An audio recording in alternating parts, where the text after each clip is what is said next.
350 rumble bass amp. Well, basically, there's a few fundamentals that you're looking for in a good bass amp, and one of them, of course, is sound. Number two would be durability, and for me, three would be ease of use.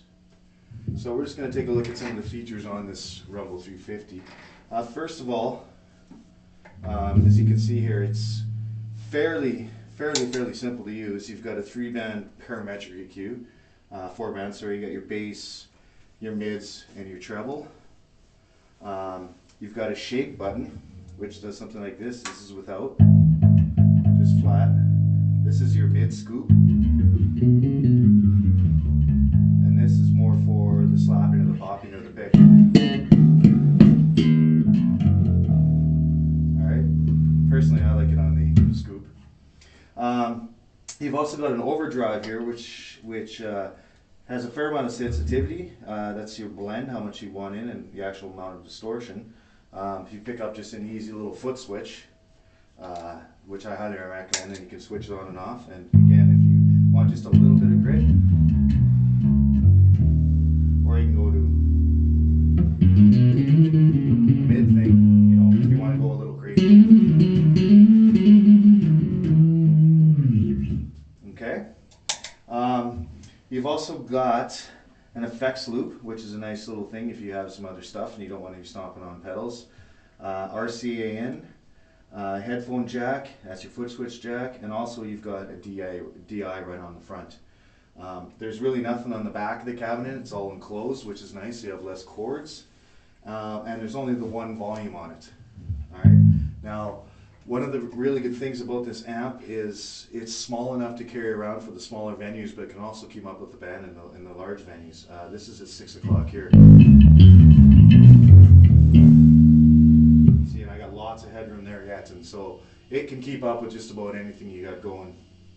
And finally, really, well actually no, we're going to the sound next. Now, a lot of these amps will sound good when you use a really high-end expensive bass. I'm not really using that. I'm using the $600 Fender Jazz Aerodyne copy, but just to show I'm not biased, and this is even with dead strings.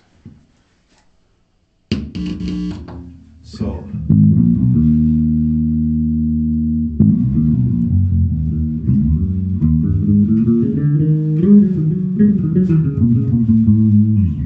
alright, so the one thing that's really nice about it is it will sound good with just about with any type of playing style and virtually any type of bass.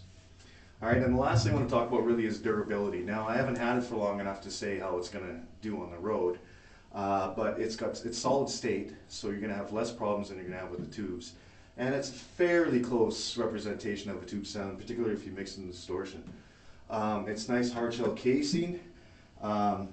It's also got wheels, casters, which you remove if you want, so you can roll it up to the gig and then pull them off on stage if you so choose. Makes it easier to stack and stuff like that. And one other feature that I wanted to show you here was it is two 10-inch speakers, which is kind of a shortened version of, like, say, the Ampeg SVT, where you have the 8x10. So you got the 210, which is nice. You also have your horn on and off. That's with the horn off. And that's with the horn on. So it gives you a little more definition and presence. So that's basically it. It's a solid little unit here, mid-priced. I won't tell you what I got it for, but mid-priced. And one thing I've learned is sometimes size really doesn't matter, and for the Rumble 350 that is certainly the case.